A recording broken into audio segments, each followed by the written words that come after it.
अब हम जो कॉन्सेप्ट पढ़ने जा रहे हैं ना, वो कॉन्सेप्ट है वर्कमैन कंपनसेशन रिजर्व का। वो कॉन्सेप्ट कौन सा है? वर्कमैन कंपनसेशन रिजर्व का। सर ये वर्कमैन कंपनसेशन रिजर्व क्या होता है? देखो, वर्कमैन कंपनसेशन रिजर्व जो है वो ऐसा रिजर्व होता है जो कि हमने जो है वो सेट असाइड करा होता है फर्म्स के प्रॉफिट्स में से। मतलब ये जो है वो बनाया जाता है फर्म के प्रॉफिट्स में से, कुछ हिस्सा जो है वो हम निकाल के वर्कमैन कंपनसेशन रिजर्व का जो है वो बनाते हैं, ताकि जो है वो हम कौन सी लाइबिलिटीज़ को मीट आउट कर पाएँ, जो हमने जो है वो कंपनसेशन, जो एम्प्लॉयज़ को कंपनसेशन देनी होती है ना, वो हम जो है वो मीट आउट कर पाएँ। इसीलिए हम जो है वो वर्कमैन कंपनसेशन रिजर्व जो है वो बनाते हैं। जैसे अगर मान लो कोई किसी एम्प्लॉय का एक्सीडेंट हो जाता है, किसी एम्प्लॉयज़ के लिए कुछ भी हो जाता है, किसी भी एम्प्लॉय को कुछ भी हो जा रहा है, मतलब एक्सीडेंट पर्पज़ से या फिर कुछ भी जो ऐसा कुछ हो जाता है, और हमारे को जो है वो कंपनसेशन जो है वो एम्प्लॉयज़ को पे करनी पड़े बाद के अंदर, तो अभी से कुछ जो है वो अमाउंट जो है वो हम वर्कमैन कंपनसेशन रिजर्व के अंदर जो है वो डाल देते हैं, और ये प्रॉफिट में से हम जो है कुछ हिस्सा जो है वो अलग कर देते हैं, ताकि हम अपनी लाइबिलिटी जो है वो जो भी कंपनसेशन की आएगी एम्प्लॉयज़ को वो मीट आउट कर पाएँ। सर क्या आप ये कहना चाह रहे हो कि मतलब जो है वो, इसका मतलब तो ये भी हुआ कि जो है वो क्लेम जो है वो अराइज़ हो भी सकता है, और या तो वो क्लेम जो है वो ऐसा है कि अराइज़ नहीं भी हो सकता है। हाँ सर, कुछ कह नहीं सकते कि जो है वो एम्प्लॉयज़ को चोट लगे लगे ही, ऐसा भी तो हो सकता है ना लगे, नहीं लगेगी तो फिर जो है वो हमारे को पे नहीं करना पड़ेगा।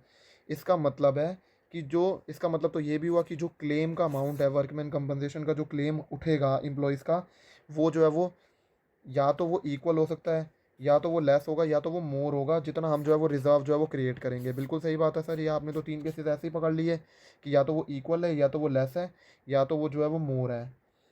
हर केस के अंदर जो है वो जब भी प्रॉफिट शेयरिंग रेशियो जो है वो चेंज होती है ना, उसके ट्रीटमेंट जो है वो मैं आपको बताता हूँ कि कैसे ट्रीटमेंट जो है वो उसका करा जाता है। अगर मान लो आप खुद ही बताओगे मुझे इसकी जर्नल एंट्रीज़, आपको बस गोल्डन रूल जो है वो अकाउंट्स के मैंने जो है वो अच्छे से रिवाइज़ करा रखे हैं, आपको बस अब वो दिमाग में रखने हैं, आप जो है वो अपने आप ही जर्नल एंट्रीज़ बता दोगे। देखो, अगर मान लो जो क्लेम है, जो भी वर्कमैन कंपनसेशन के अगेंस्ट उठा है, वो है ही नहीं, मतलब उठा ही नहीं, कोई भी कंपनसेशन का क्लेम अंदर क्लेम जो है वो उठा ही नहीं, तो क्या दिक्कत है?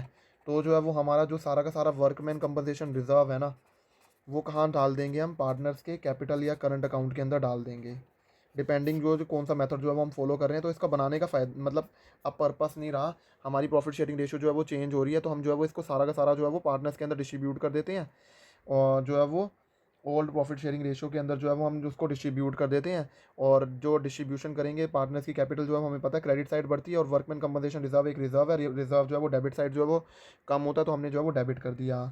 अगर मान लो क्लेम जो है वो वर्कमैन कंपनसेशन का एग्जिस्ट करता है, ठीक है, अब अगर मान लो एग्जिस्ट करता है, तो उसके अंदर भी जो है वो 3 सिचुएशन आ जाती है। आई होप अभी जो हम हमने पढ़ा था, या तो इक्वल होगा, या तो वो लेस देन है, या तो वो मोर देन है। अगर मान लो जो है हमारा जो एस्टिमेशन, जो हमने जो है वो वर्कमैन कंपनसेशन का जो क्लेम उठा है, मान लो क्लेम उठा है 2,000 रुपये का, और हमारा जो वर्कमैन कंपनसेशन रिजर्व था वो भी 2,000 का था, वर्कमैन कंपनसेशन रिजर्व जो है वो भी हमारा 2,000 रुपये का था, तो क्या होगा? तो देखो दोनों चीज़ें बराबर हैं, तो हम क्या करेंगे? अपने वर्कमैन कंपनसेशन रिजर्व को ख़त्म कर देंगे 2,000 रुपये का जो था, और हम जो है वो उसे जो है वो क्या कर देंगे, provision for workman compensation claim account है, उसके अंदर जो है वो 2,000 रुपये जो है वो ट्रांसफ़र कर देंगे। हाँ सर, जो है वो उसके अंदर जो है वो हम जो है वो ट्रांसफ़र कर देंगे, और जो है वो देखो दोनों चीज़ें सेम है। मतलब जितना क्लेम उठा है ना, 2,000 रुपये का क्लेम जो है वो उठा, कि 2,000 रुपये की जो है वो मतलब एक्सीडेंट वगैरह के अंदर जितना कंपनसेशन जो है वो एम्प्लॉयज़ की तरफ से उठ रहा है वो 2,000 रुपये का उठ रहा है, और हमने रिजर्व के अंदर भी 2,000 रुपये बनाया था, तो 2,000 रुपये जो है वो प्रोविजन के अंदर आप ट्रांसफ़र कर दो। देखो क्लेम तो अभी हमारी बुक्स के अंदर रिकॉर्डेड नहीं है, हमारी बुक्स के अंदर रिकॉर्डेड क्या है? Workman compensation reserve. कई लोग बच्चे तो इतना कंफ्यूज हो जाते थे, कहते हैं सर इस 2,000 को भी तो खत्म करो बुक्स के अंदर, ये बुक्स के अंदर रिकॉर्डेड कौन सा है? ये तो क्लेम है, क्लेम की बात कर रहा हूँ मैं।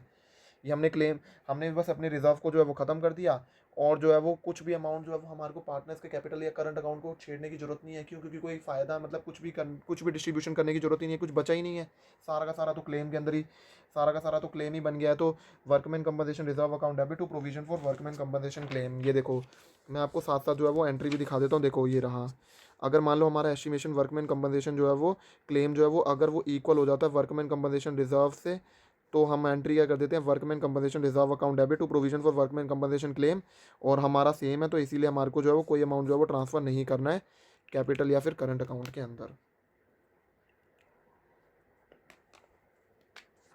हमारे को कोई अमाउंट जो है वो ट्रांसफ़र नहीं करना है इसके अंदर। हाँ सर, ये समझ में आ गया। देखो अभी मैं आपको ये वाला भी दिखा देता हूँ। देखो अगर मान लो क्लेम जो है वो एग्जिस्ट ही नहीं करता, तो क्या करेंगे, सीधा जो रिज़र्व है वो पार्टनर्स कैपिटल अकाउंट के अंदर जो है वो डाल दो, सारा का सारा जो है वो डिस्ट्रीब्यूट कर दो पार्टनर्स को जो है वो। बिल्कुल सही बात है। वो पार्टनर्स को जो है वो डिस्ट्रीब्यूट कर दो, ओल्ड प्रॉफिट शेयरिंग रेशियो के अंदर डिस्ट्रीब्यूट कर दो। ये तो दो केसेस हमने जो है वो पढ़ लिए। अगर हम मान लो हमारा जो क्लेम उठा है वो उठा है 2,000 रुपये का,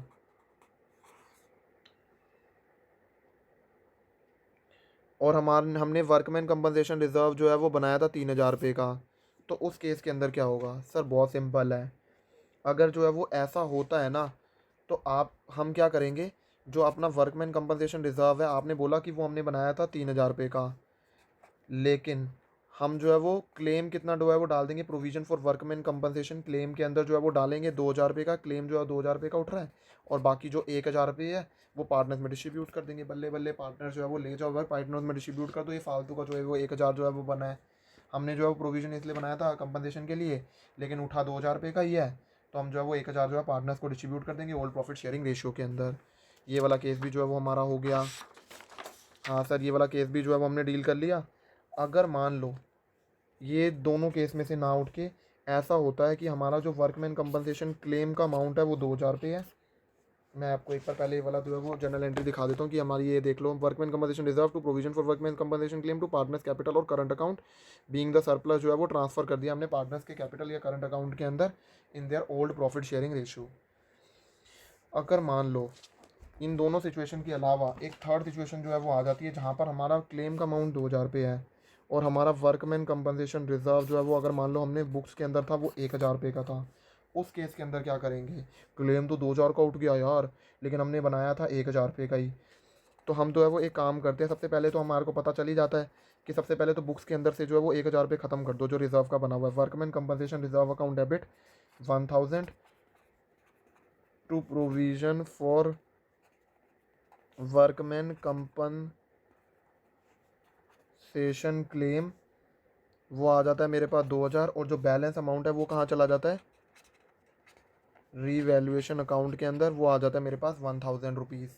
हाँ सर, वो आ जाता है मेरे पास 1,000 रुपीज़ का जो है वो मेरे पास बैलेंस अगर आ जाएगा। जो बैलेंस जो है वो अमाउंट है, देखो ये आ गया एक तरह से हमारे पास क्लेम लाइबिलिटी है कि पे करना पड़ेगा। रिजर्व हमने अपना ख़त्म कर दिया, और ऐसे सिचुएशन के अंदर जो भी रीवैल्यूएशन या फिर रिकॉन्स्टिट्यूशन की वजह से जो है वो जो भी चीज़ें जाती हैं वो हमारे को पता ही है वो रीवैल्यूएशन अकाउंट के अंदर चली जाती हैं, तो वो हमने रीवैल्यूएशन अकाउंट के अंदर जो है वो डाल दिया।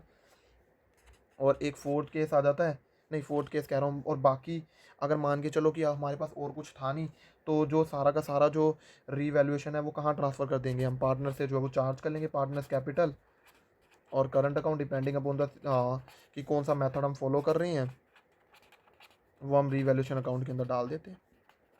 वो हम जो है वो मतलब पार्टनर्स कैपिटल से जो है वो हमने चार्ज कर लिया। बिल्कुल सही बात है। ये हमारा जो है वो हो गया वर्कमैन कंपनसेशन रिजर्व का टॉपिक। देखो वर्कमैन कंपनसेशन रिजर्व के टॉपिक के अंदर देखो हमने जो है वो अभी जनरल एंट्रीज, ये दो जनरल एंट्रीज और पास कर ली, जहाँ पर हमारा estimation workman compensation claim is more than amount of workman compensation reserve, तो हमने workman compensation reserve account debit, revaluation account debit to provision for workman compensation claim, और पार्टनर्स कैपिटल और current account debit to revaluation account. कई बच्चे जो है वो इसको भी रटने की कोशिश करते हैं। आपको लग रहा है कि हमने जो है वो ये सारी की सारी जनरल एंट्रीज जो है वो इसमें से एक भी जनरल एंट्री रटी है? नहीं, हमने जो है वो सारी की सारी समझी है, और बहुत अच्छे से समझी है, और आपको मेरे को पता है कि आपको बहुत मज़ा आया होगा ये वर्कमैन कंपनसेशन रिजर्व की जनरल एंट्रीज जो है वो समझने के अंदर। देखो अगर हम जो है वो इस सारी जो है वो ये जो इन्वेस्टमेंट फ्लक्चुएशन रिजर्व सीख रहा है हमने, वर्कमैन कंपनसेशन रिजर्व सीखा है, अगर हम जो है वो इसका निचोड़ बनाए ना, तो हमारी दो जनरल एंट्रीज जो है वो आ जाती हैं। देखो कौन सी वो जनरल एंट्रीज आ जाती हैं, जो जनरल एंट्री जो हमें पास करनी होती है अगर हम ट्रांसफर कर रहे हैं रिजर्व्स एंड एक्यूमुलेटेड प्रॉफिट, तो reserve account debit, profit and loss account debit अगर क्रेडिट बैलेंस है, workman compensation reserve account debit, investment fluctuation reserve account debit to partners capital account, और अगर हम जो है वो एक्यूमुलेटेड लॉसेस ट्रांसफर कर रहे हैं तो पार्टनर्स की कैपिटल अकाउंट को जो है वो डेबिट कर देंगे, profit and loss account debit to deferred revenue expenditure. ठीक है सर, हाँ ये तो सर समझ में आ गया। अब हमारा जो है वो लास्ट टॉपिक जो रह जाता है ना इसके अंदर, वो हमारा आ जाता है accounting treatment for existing goodwill. देखो अब हमारे को जो है वो कौन सा टॉपिक रह जाता है, अगर हमारा अकाउंटिंग ट्रीटमेंट जो है वो अब हमारे को पढ़ना है जो एग्जिस्टिंग गुडविल का है।